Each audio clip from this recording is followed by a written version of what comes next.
Encore jeune. Eh, bah boy. Alors, c'est à vous, Olivier. Ouais. Ce sera beaucoup plus sérieux dans mon cas. C'est le moment de mon billet idéologique. Ah, Enfin, mon Dieu. je me lance après avoir étudié la société pendant 10 ans sans me prononcer. C'est le moment de faire le grand saut, d'avoir une opinion. Oui, j'aurais pu le faire avant. En regardant aller mes collègues se faire aller l'indignation sur les réseaux sociaux, je me suis toujours dit que si j'embarquais dans ce jeu-là, moi aussi, je pourrais polariser pour régner. Mais je m'y étais refusé jusqu'à maintenant pour ne pas contribuer à l'atmosphère délétère qui règne sur le monde médiatique.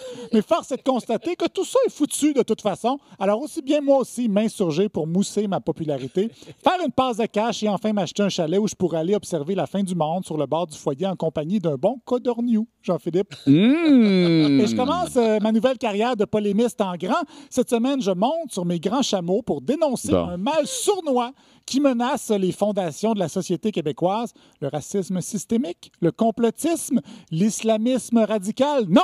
Bien pire, la poutine congelée, Jean-Philippe, parce que cette semaine, Olivier Primo, celui que le Journal de Montréal a qualifié de roi des réseaux sociaux au Québec, a fait les manchettes non seulement pour sa nouvelle chaîne de restaurants intitulée Slice Gang Pizza, mais pour le nom de sa nouvelle offre de poutine congelée, la Poutine Time. Poutine Time, et que l'on se soit insurgé davantage du nom anglophone du produit que du concept de la poutine congelée, c'est un signe indéniable de la décadence du Québec moderne. Nous avons franchi un point de non-retour, le Rubicon de notre terroir en péril, notre Rubicon du terroir étant probablement la rivière Yamaska. Mais comment pouvons-nous accepter, comme peuple, que nos traditions soient bafouées, réduites à quelques frites ondulées accompagnées de fromage déshydraté dans une sauce bas de gamme, le tout dans un bucket en plastique qui ira s'échouer dans le ventre d'un rorcal bleu en manque de plancton? Et là, je vous vois tomber en bas de votre chaise, Jean-Philippe. Relevez-vous! Tenez-vous debout, ça suffit, l'aplaventrisme. Quand il est question de poutine, il n'y a plus de ventre plat qui tienne. Oui, j'ai bien dit les frites ondulées, ce que les cuisinomanes comme moi nous appelons la Kathleen de la patate, une abomination issue d'un passé révolu, la grande noirceur des cucurbitacées. Et que dire du fromage?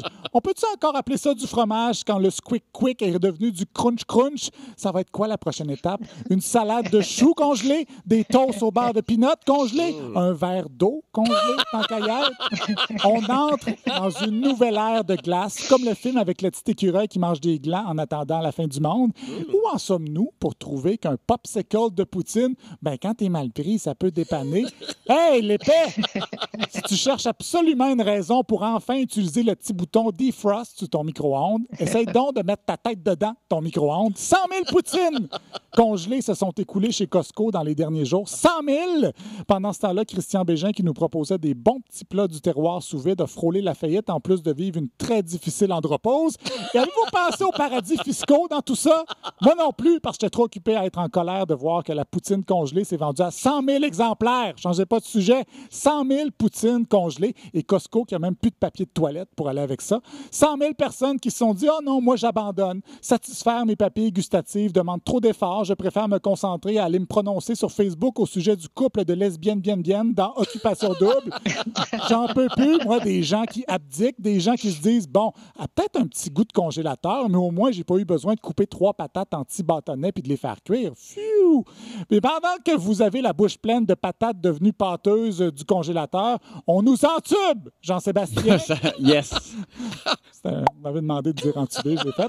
Je pense pas que l'inventeur du congélateur, Jacob Perkins, avait cette vision du futur lorsqu'il a mis au point son invention révolutionnaire en 1834. Il pensait faire le bien. Pendant des générations, le congélateur aura permis des avancées sociales importantes, contribuant entre autres à conserver nos bananes en se faisant croire qu'un jour on allait faire un pain aux bananes avec, jusqu'à ce que la poutine congelée fasse son apparition. Jacob Perkins doit se retourner dans sa tombe, un peu comme Einstein qui regrettait que ses découvertes aient contribué à la production des premières bombes atomiques. La Poutine Time est une bombe à retardement. Tic-tac, tic-tac. Et pas de danger qu'on s'inspire de ce qui se fait ailleurs, évidemment. La Suède, ils l'ont l'affaire en Suède. Je suis allé voir les derniers chiffres. Nombre de poutines congelées vendues en Suède en 2019, 0. Et ça, c'est le pays où les gens sont parmi les plus heureux au monde. Mais ça, nos grands médias n'en parlent pas, évidemment. Qu'est-ce que ça dit sur notre monde si nous sommes prêts à sacrifier notre plaisir de manger, notre patrimoine culinaire et notre santé pour pouvoir gagner du temps tant que nous utiliserons à regarder une émission de cuisine sur Netflix? Mais ça dit qu'on est dans sauce à poutine cheap jusqu'au cou.